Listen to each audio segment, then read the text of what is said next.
This video is about symmetry. There are three main types of symmetry we're going to talk about today.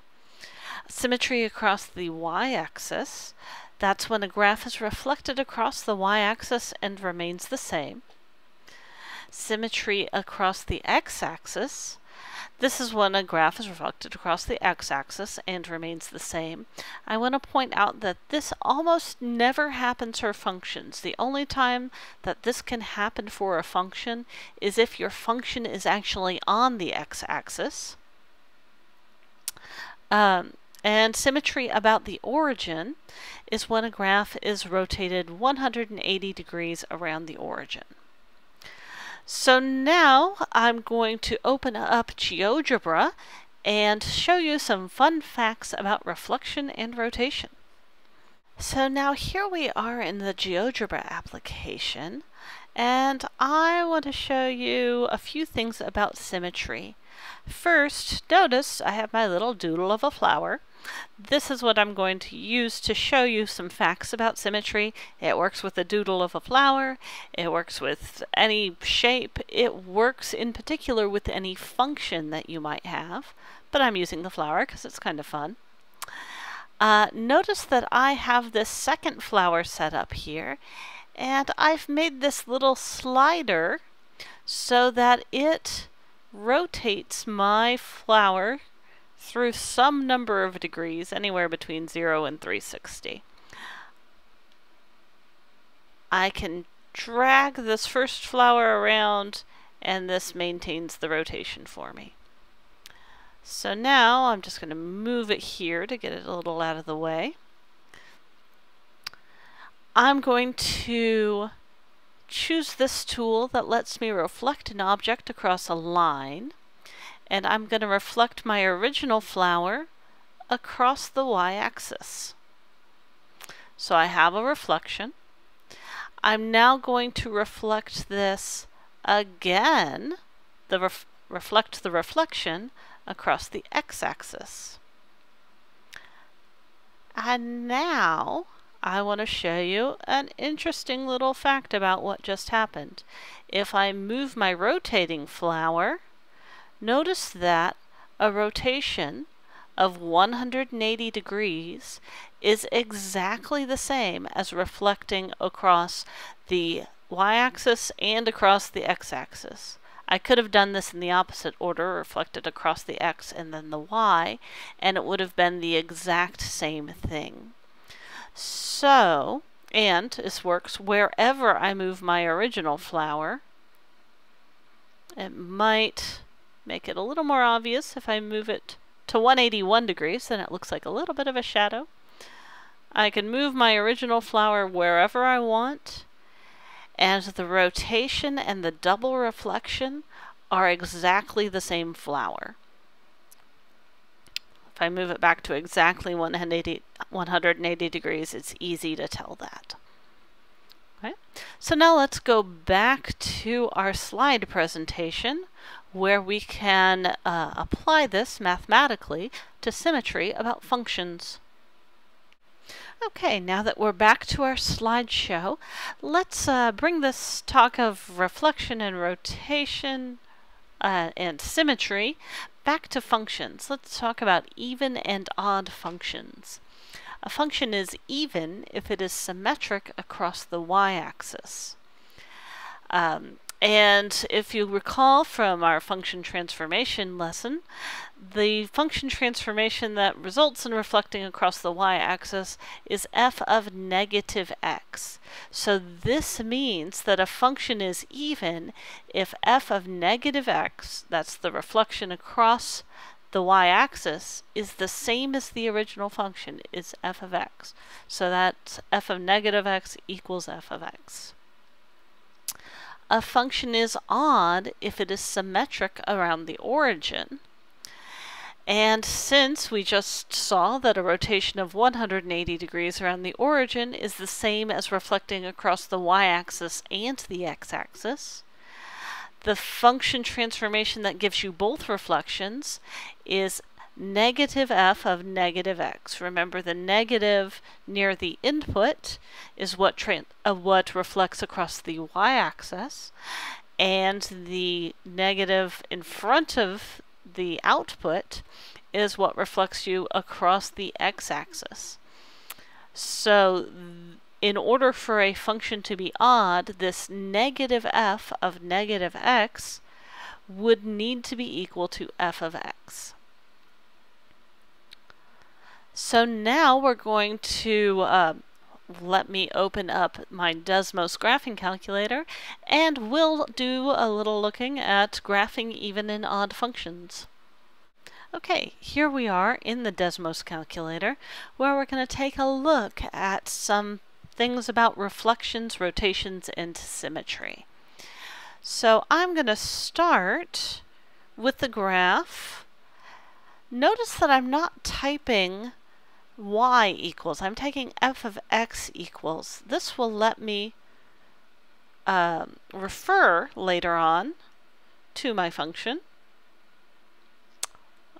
Minus 4x plus 3.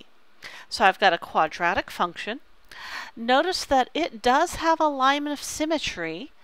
It's got a line of symmetry at x equals 2. It's symmetric about the line x equals 2. But really, we're more interested in things that are symmetric across the y-axis. We had our vocabulary word, if a function is symmetric across the y-axis, it's even.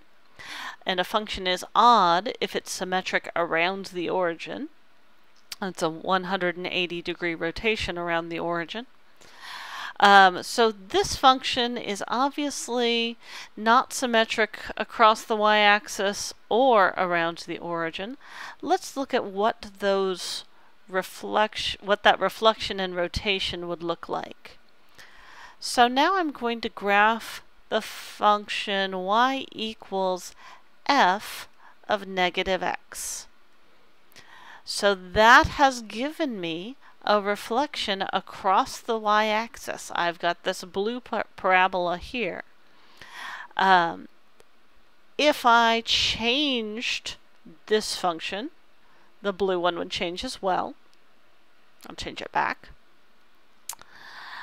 And now I want to graph a rotation about the origin. So as we discussed, that's the same as a reflection across the y-axis, which gives me that one, and also across the x-axis, which gives me this. So negative f of negative x is a rotation. Now if I want to if I don't want to look at this blue parabola, but I don't want to delete it, I can click on this line. So now you can focus on the red and the green one and see how the red parabola rotated 180 degrees gives me the green parabola. And again, we're rotating around the origin. That's what we'll always rotate around when we're talking about odd functions. So obviously this function is not odd, or this parabola would have landed on top of itself. So let's take a look. I'm going to hide the green function for a moment. Let's take a look at a function that does have some symmetry. So now this is the function f of x equals sine of x. It's a trig function. Don't worry, it's the only time we're ever going to look at trig functions in this class. It just has a nice pretty graph with some symmetry. I can turn this function back on. Notice that it does not land on top of itself. This was the reflection across the y-axis. It doesn't land on top of the function, and so I know it's not symmetric across the y-axis, if I had trouble telling that just from this picture. Let's look at this one, and we'll see what I mean by land on top of itself. So I turned on the green function, and it has gone right on top of the red function. So if you rotate this around the origin 180 degrees, it lands on top of itself, which means that negative f of negative x is equal to f of x. They are the same function. You get the same picture. Let's look at a different function. I'll change sine to cosine, and I'll turn off my green function because now it obviously does not have that rotational symmetry, although that's a very nice picture. Pretty. I'll turn on this blue function. This is what I'll get when I reflect across the y-axis, and that lands on top of itself, and I kind of get a red and blue making purple there, which is kind of nice. So this will give you enough to get started on the symmetry graphing activity. If you have any questions, please post them in the discussion forums. Alright, so now you can, if you want, pause this video while you complete the symmetry activity, or you can finish watching the video and complete the symmetry graphing activity later. The rest of this video deals with finding or determining whether a function is even or odd algebraically, so we're not going to talk so much about the graphing anymore. I do want to remind you that a function is odd if negative f of negative x is equal to f of x. And this is equivalent to f of negative x equals negative f of x. Notice that I've just multiplied both sides of this equation by -1 in order to get this equation. So when determining whether a function is even or odd algebraically, it's often easiest to find and simplify f of negative x, and then see if you've got something that's equivalent to f of x, or negative f of x, or neither one. If f of negative x is equivalent to f of x, then you've got an even function. If it's equivalent to negative f of x, then you've got an odd function, or you might have neither one. Not every function is even or odd. So let's look at some examples to see how this works out in specific problems. So here is my first example. Not all of this was supposed to show up at once, but we can roll with it. We've got 3 problems here. F sub 1 of x is the absolute value of x, then f sub 2 is the cube root of x, and f sub 3 is x squared plus x. We'll just deal with the first one right now. We'll do f sub 1 of x is equal to the absolute value of x. So we could think about what the graph is, but we want to do this strictly algebraically. My first step is going to be find f sub 1 of negative x. So I rewrite my function, replace x with negative x. Now one of the rules we had from absolute values, well, we actually don't necessarily need this step, but it is true that I can break it apart this way. And then the absolute value of -1 is of course 1. Then 1 times the absolute value of x is just the absolute value of x. And so look at C. This is equal to my original function. That is just f sub 1 of x. So I have f sub 1 of negative x is equal to f sub 1 of x, which means this function is even. Let's look at the next one. F sub 2 of x is the cube root of x. So I'm going to do the same thing.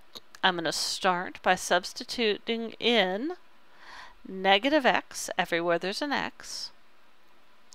Then this is an odd root. My radical has an odd root. If it's an even root, this fact isn't valid, but it's valid for any odd root that you can pull out the negative sign. And so the cube root of negative x is equal to negative of the cube root of x, which my original function was the cube root of x. So that's negative f sub 2 of x. So here I have f sub 2 of negative x equal to negative f sub 2 of x, which means this function is odd. And finally, I've got the function x squared plus x. I'm going to begin the same way, finding f sub 3 of negative x. I'll substitute in a negative x everywhere that I had an x. Notice that I put everything in parentheses. And then negative x squared is negative x times negative x, which is the same as positive x squared. And so this simplifies to x squared minus x, which this is not the same as the original function.